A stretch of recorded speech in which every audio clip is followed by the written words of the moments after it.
Hello. Hello. Hello. Today I'm covering the EHX Pog polyphonic octave generator. This is the third edition of it, the third iteration of it. Uh, it is a digital frequency processing device at its core that uses, without seeing the code base, it sure sounds to me like EHX, the new digital stuff, is using some sort of granular, sample and hold and manipulate technology that sounds common to me across the freeze pedals, which you heard in one of the presets there, and the 9 series pedals like the Synth 9 and the String 9, those sorts of things. Even the polyphonic mode in the attack decay, the freeze pedals, the super ego pedals, even the Ravage sitar, I think are all based on that kind of core technology. Not saying that they're you're doing the same thing in each case. Certainly not artistically, but it does seem to impart a signature character to the sound, the type of processing they're doing. So there is that. This the third iteration of the Pog. I think has expanded the capabilities, and they also had the Hog, the harmonic octave generator, which was, I think, a feature expanded set of the original Pogs. I don't know if they'll make another Hog because I think they may be merging. Because a lot of these features are Hog style features. At its core, again, we're doing, the frequency processing, and I say that because it's kind of a traditional octave type system, where you're not really worried about pitch so much as frequency. In that, the octaves and even the fifth have a certain frequency relationship. Octaves, are a 2-to-1 frequency relationship, and the fifth is a 3/2 relationship. And they tend to be sort of perfect. They don't move around in the keys so much, and you don't have to worry so much about temperament with the fifth. Certainly there is some, but they tend to be the anchors because that's the those are the core frequency relationships. And unlike in the old school, in the old days, with the old octave dividers, they were essentially just divide by 2 counters, kind of from early digital computer stuff. You could just do it on, you do it within discrete components if you wanted, little chips. And all they basically did was you usually create a square wave. There's some tricks you can do to add some expression to it, but is they would just kind of count every other hump. So you wouldn't count that one. You go to the next one, that kind of thing. So you just get half as many peaks, and that's an octave down, and do it twice. So you get every 4th peak, and you've got 2 octaves down. The fifths are a little more complex. They used to do the fifth down in some, like the Craig Anderson octave divider had some neat tricks. The octave up tended to be wave folders, which is essentially you've got, your signal wave, and I use what's called a half wave rectifier, or full wave rectifier. Excuse me. Use a rectifier, and essentially fold the troughs to make them peaks. So you get this. So instead of going down, these guys come up, and so you get twice as many peaks. These become the troughs, and it gives it kind of it does change the tone, because you've got this kind of waveform going on. So it looks sort of like smooth, bunk, smooth, bunk.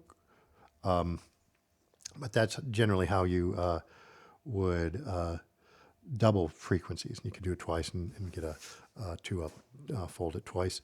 Those tended to be why I bring that up. Hey, I just told you what this thing isn't. How's that for a waste of your time? But I bring that up because those types of technologies tend to be monophonic. So that's the big deal with the polyphony, polyphonic octave generator, and why that became kind of, I think, a big deal. In terms of its overall design, you've got your octave section. Well, that's cool. That's great. We got octaves. Okay, we had, the original Pog did that kind of stuff. But they, it's like, well, what can we do with that? And the Pony's doing that trick. How can we enrich it? And, well, we can add a swell pedal to it, a swell effect to it. And that adds an effect. You kind of, you can do some things with that, which we'll discuss. And a filter pedal to kind of change the tone a little bit. We just got these gritty octaves going off.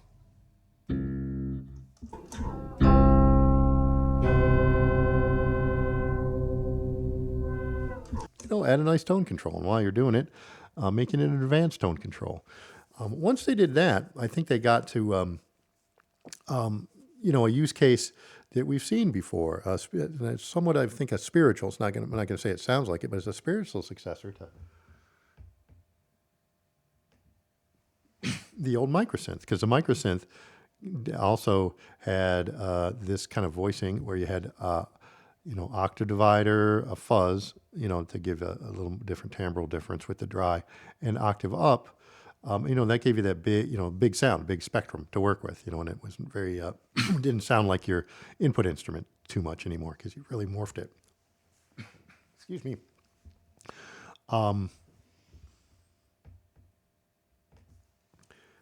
So you got that basic system, and then you've got a filter with a triggered sweep on it, like we do here, and a volume envelope adjustment, a triggered volume envelope adjustment to take out the original attack of the instrument off. And, I think guitar players mainly used it. So, would take out the pluck attack and give you more maybe like a bowed type sound and whatnot.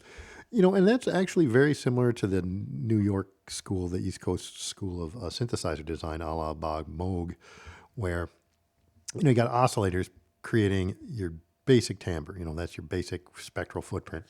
Then a filter to adjust that spectral footprint over time, with an envelope, and then a VCA to change your voltage-controlled amplifier to change your volume envelope over time. And I think he modeled that kind of over the human voice a little bit, where you've got vocal folds, you've got your vocal cords, then you've got your breath to control the volume, and you've got your mouth, wow, is your filter. So I think in a very basic terms, it's breaking down sounds that way. I see the same thing in the Pog here that I see in the old microsynth. And,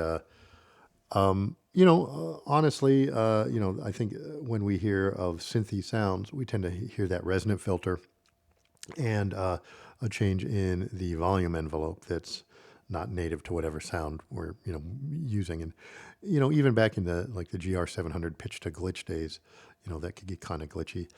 If you wanted a synthy sound, you could always punt to an octave divider and a envelope following filter. And, people would hear that as synthy, because you're outside of the guitar's natural spectrum, and, it's a kind of harmonically richer so that the filter has something to grab on.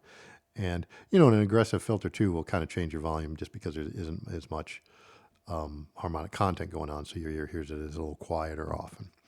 And so we've got a very similar thing here, and we get that kind of sound where we may have an instrument. I'm just going to tap on the string of a Chapman stick here. I'm just interested in the sound. I'm not going to play anything, not even going to take it off the stand. We have just that kind of dry sound. There it is. It's a steel string ringing.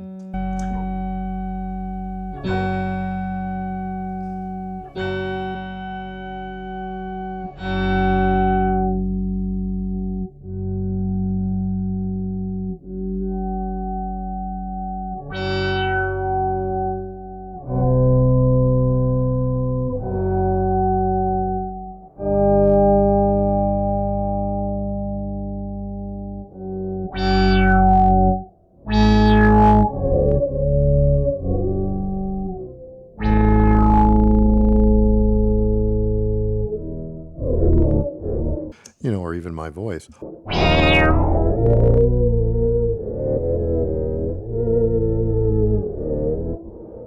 Or what happens if we play more cowbells?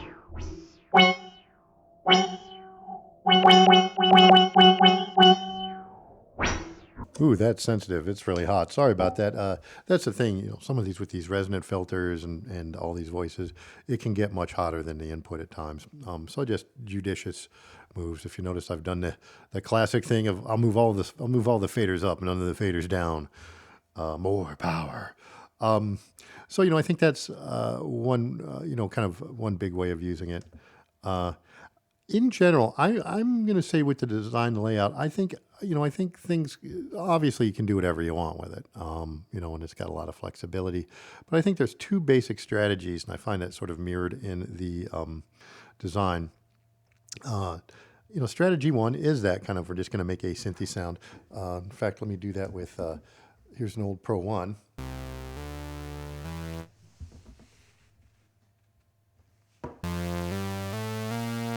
Okay, monosynth, there you go.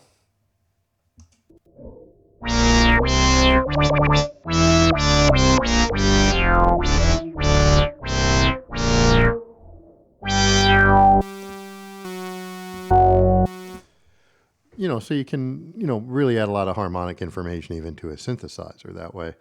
So that's way one. And I think the second way I think people tend to use it is with the other octaves being not on top of your dry sound, on your unmodified sound, but being swelling in or being kind of behind the scenes as an accompaniment, like a string section or a choir, that kind of feel, where you have your original sound sort of unmolested, and then behind it comes in the other goodies.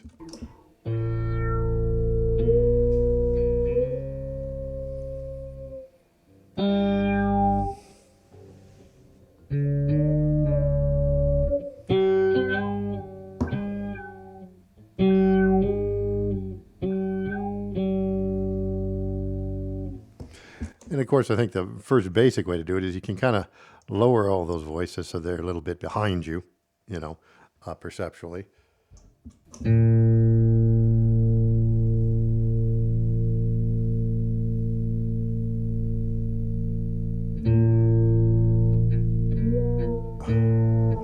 But the two controls over here are big.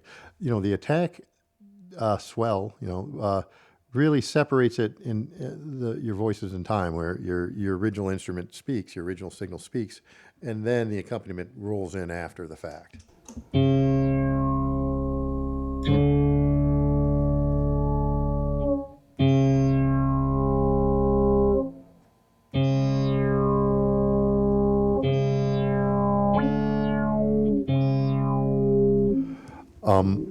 And the other way is with the filter, just affecting the process voices. You can scrub that edge off, if you're using it kind of low pass style.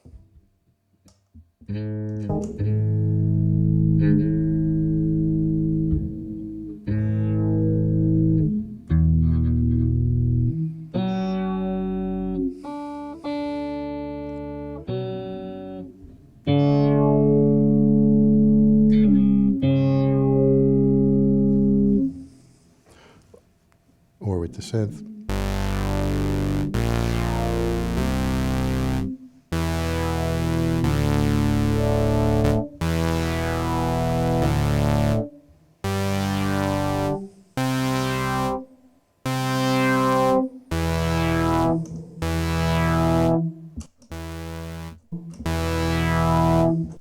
That can separate it. And why I bring it up in that way is these two buttons, I think, are key to that. What these do is these determine if the dry signal is also affected by the swell and by the filter. So I can go from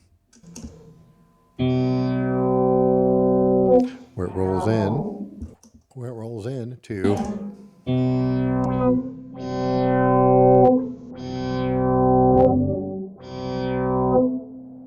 so you separated the sound a little bit, and I think with the voice,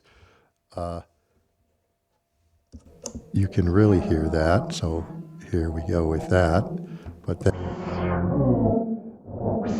so then if I add my dry sound with the voice that's intelligible, and I add the attack and the filter, they become kind of one cohesive sound. Is a good example of the separation that the attack gives. If I roll this down right now, the right there, the octave shifted sounds are sitting right on top of my voice, and I can separate them. I can separate them out so you can kind of hear me better, and it makes them recede into the background. But if I sync them up, we're all just right on top of one another, and while I can change the volume swell of even my dry voice, it's still just one big sound. Same thing with the filter, where I can either have my filter on and my voice also gets filtered, or I can have, the octave sounds filtered separate from my voice. That's one of the reasons I like to use the voice on these pedals. While it may not be the most musically useful, and they're not necessarily adapted specifically or designed towards voice, I think the voice really lets you hear what's going on. I can go through if I go through the octaves really quickly. Okay, here's my dry sound, and it's just pretty much dry. There we go. Yeah, sorry for the extra gain there. But now let's go ahead and go through the octaves, and I'll just say octaves, octave down. 1/5 up. 1 octave up. It's very hard to go through the 2 octaves up and not go, yay, Minnie Mouse kind of style stuff. But I think that really lets you kind of hear what we're so attuned to the human voice. It lets you hear what's really going on, with the processing. It lets you hear the artifacts and what the tone, how the tone changes, the timbre. Because, stuff changes. Yeah, it's pretty rare.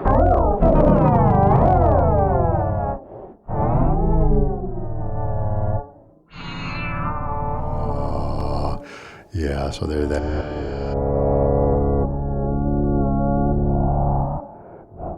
I mean, not that you can't use it with a voice, but you're barely going to hear a voice, a human voice anyway. And things don't become particularly intelligible, but it is kind of neat. So, that is, I think, the real basic idea behind the guts of the pedal. I mean, the guts of it. There's some other creative things you can do, as you saw in one of the presets. Sorry, went the wrong way. There is a freeze. This freezes the 5th, but there is a freeze function you can use. Notice the expression is lit up. You do it with the expression pedal. Back here. Let's go ahead and see if I can get a little more dry signal. But what's happening there is it's got a freeze controlled by, I just have an expression pedal over here, and if you go toe forward, it'll freeze. So you just, whatever you're,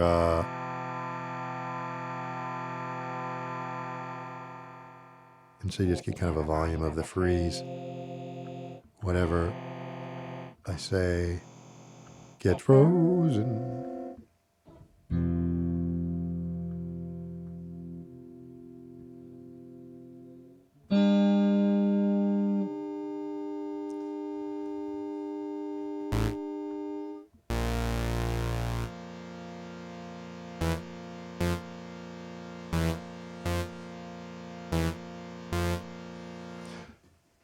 So it has the freeze technology built into it. Again, I think because it's the same code base. But so it's got that trick up its sleeve, and it also has a whammy, because it's just basically that's another variation of the pitch, but you're modifying the pitch kind of real time, so you can get kind of a whammy.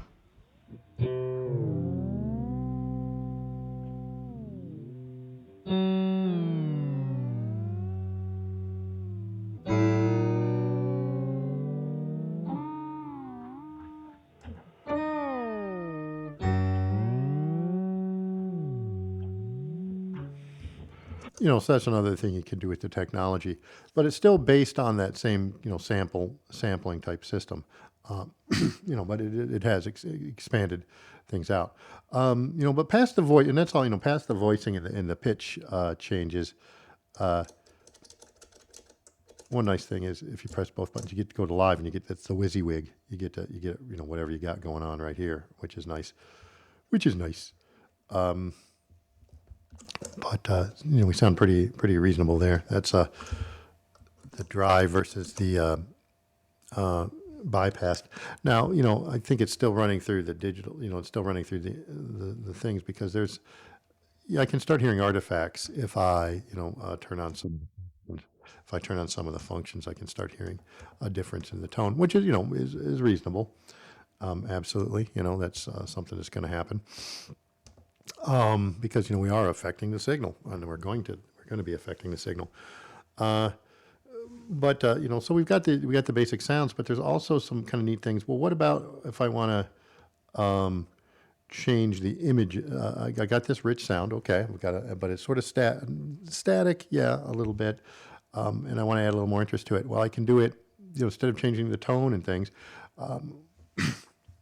I can take that big sound and start doing some imaging things. I think the first imaging thing you can really do is to just change the pan, and each voice can be individually panned.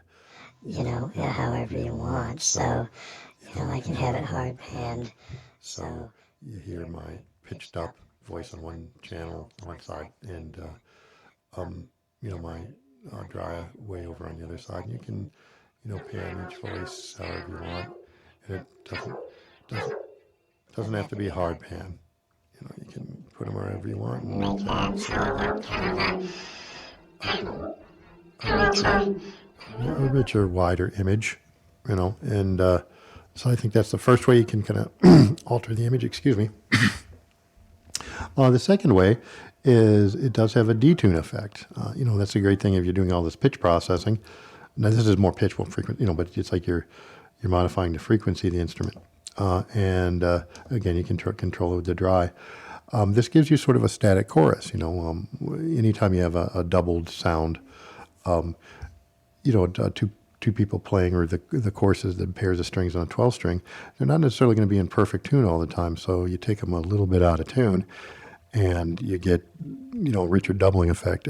Some of you may have had that with the 12 string. If you get it dead on, now the good thing is if you go up and down the neck, sometimes the tuning doesn't stay exactly stable the whole way, and as the string stretches as you're playing it, it can change a little bit. But when you get it dead on, it kind of, the chorusing, the extra string sort of disappears, and it actually kind of thins out, because it's really the difference in having two strings that just slightly imperfectly out of tune. It gives you that richness, that fullness. And so this has this.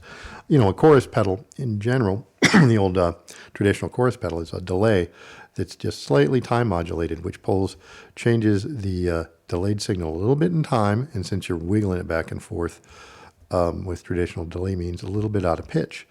Well, this allows you to just change the pitch. And the nice thing about that is you don't have to rely on the pitch change from the wiggling the delay knob. You can just adjust the pitch itself, so you don't have that warble that a traditional chorus has. That being said, that's another way you can change kind of the imaging a little bit. That being said, they have had the time difference is that instruments have when they play together, or singers have. Oh, the pitch is always funny. What's the old joke about? What do you call two violin players playing in unison? A minor second.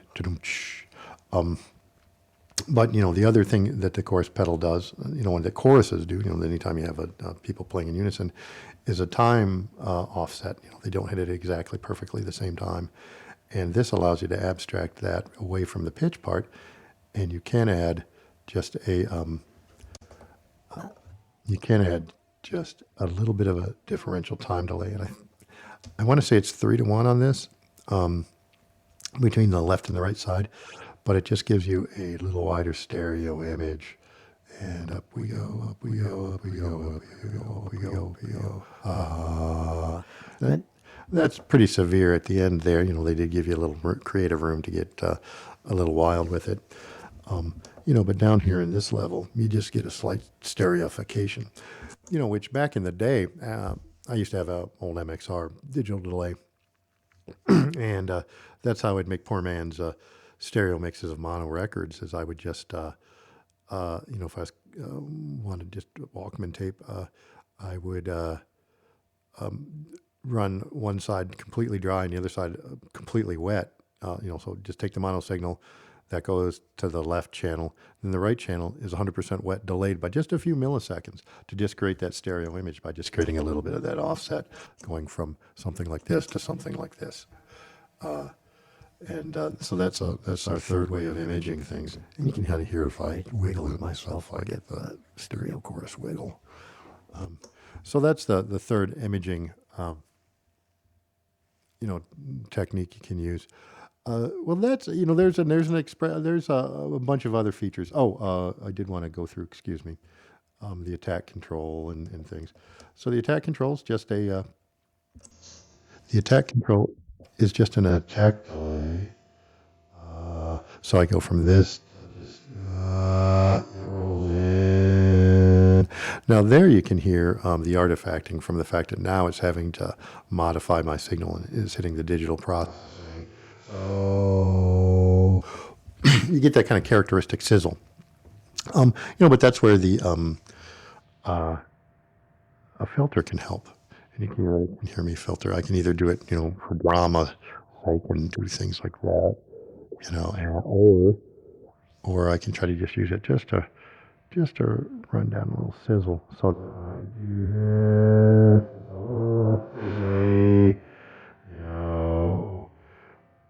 now for the voice, it it tends to scrub off a lot of the intelligibility off, but for an instrument, not necessarily so much. Excuse me. Kind of interesting that for stage work, it's kind of nice that the sliders, if you notice, the intensity of the light, the brightness of the slider light, the fader light, changes, to kind of mimic what the, excuse me, what the actual value is.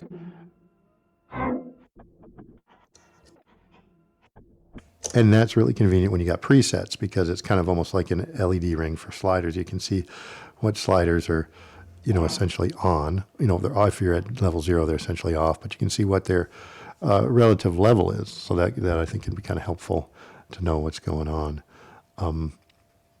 The filter, it's a triggered filter. So you've got your basic, your frequency, and your Q, your bandwidth control. So you can kind of more quacky, and then the kind of classic resonant synth frequency, synth sound.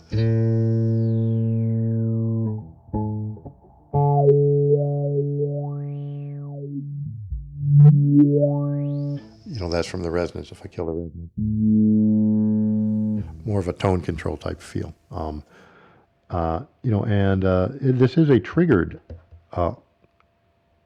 filter that's just static filter, but what I can do is I can impart motion on it with the envelope control. Now this isn't an envelope follower. What it does is it triggers the signal level, triggers the filter, and runs it through a pre-programmed sweep.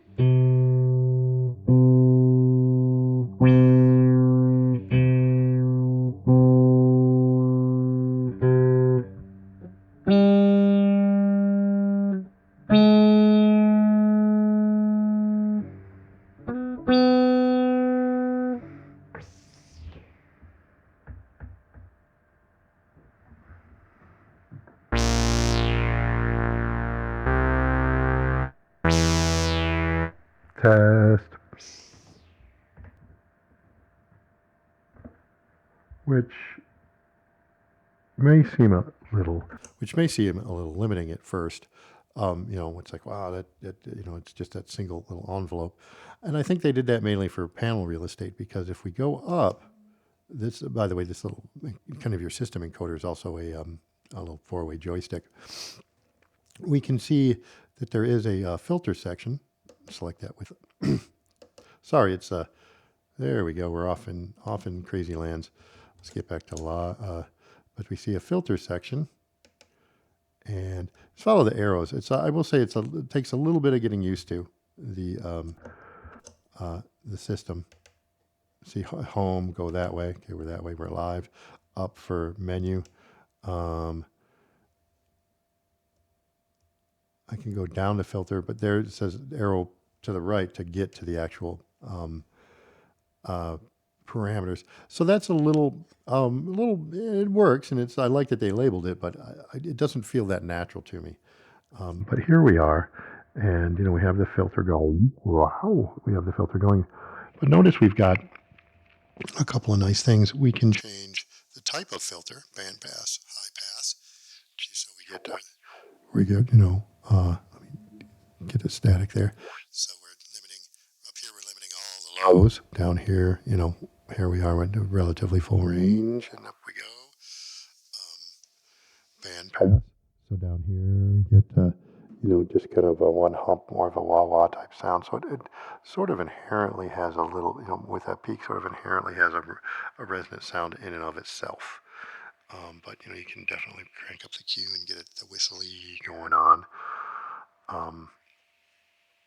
Back to low pass. Low pass is kind of the traditional, and I think it really helps get some of the sizzlies out. But we can also get in there and modify that attack time and that decay time. So if you don't like that triggered, if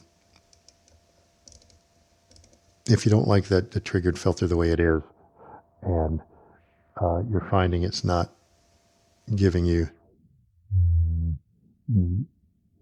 the attack you want, it's a little maybe too fast, I can make it much slower. Let's see what I can do here.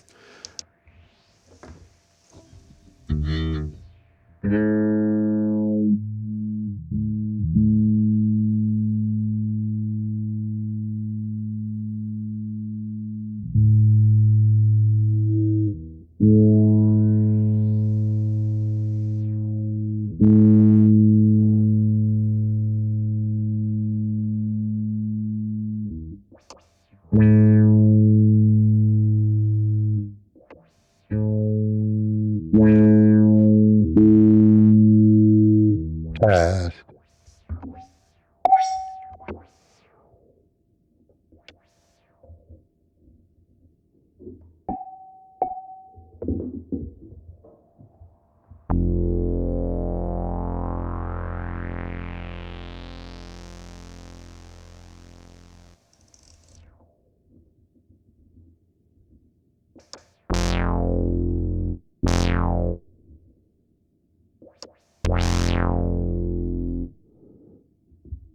Now, if you notice there, you do have to hit enter to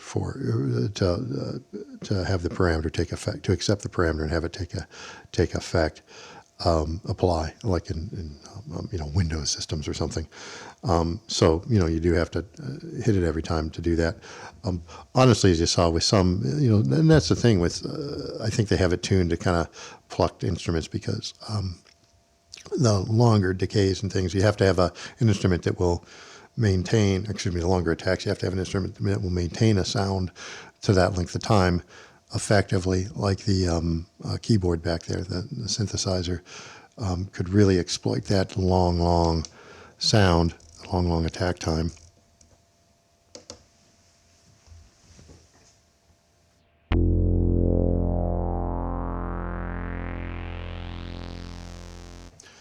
Where it just might be a little long for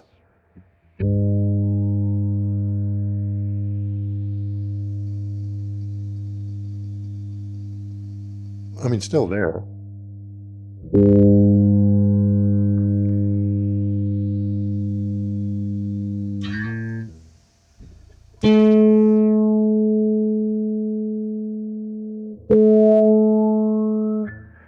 Putting a little extra quack on there helps, and so it's just a matter of tuning it. And if you were to run a signal with some compression and some fuzz, you'd get more of that. There's also the trigger sensitivity. It's a triggered filter, so you got to determine how hot of a signal actually triggers it. So you don't get mistriggers, and or if you want to, maybe have it less sensitive, so you can play without triggering it, and then on a harder note, it triggers. So the filter, while it seems initially limited, it does have some parameters sort of hidden to make that a little better for you. You can kind of customize it. Then you run at Battlefield, and you're not adjusting that so much. Though honestly, I think I think they missed a boat a little bit. The attack, at least the attack time, I think I would like to have that available immediately. Maybe even if it had to be a second level function, but something fast, something real fast to get to. You may be able to do it through expression control or MIDI CC. I'm not sure on that though. Yeah, so there's that, and I do think that maybe they can address this in a firmware update. I think they missed the boat on having the filter be envelope controlled from the signal input, so you could get an envelope follower sound, and I think that would really add some dynamics to the sound and give you some expression back. That when you get that many voices going and stuff, and it's kind of being derived from your original sound, having a little more control from your original sound and from your original playing style onto something like the filter can really bring back some of that expression, where the triggered filter takes a little bit away from that. So that would be nice. It could even be this is kind of blue sky stuff, but have the attack time linked to the envelope signal level, at least the initial signal level. That gets a little bit in the weeds though, but I think just an envelope follower, if they added that in a firmware update, would be a really big thing. I think they could work, the filter's close, but I think they could really work with that a little bit. Well, that's kind of a general overview. I don't want to get too into the weeds, and I've already wasted about 37 minutes of your time. So thanks for checking this out with me. Excuse me, my apologies. A lot of pollens.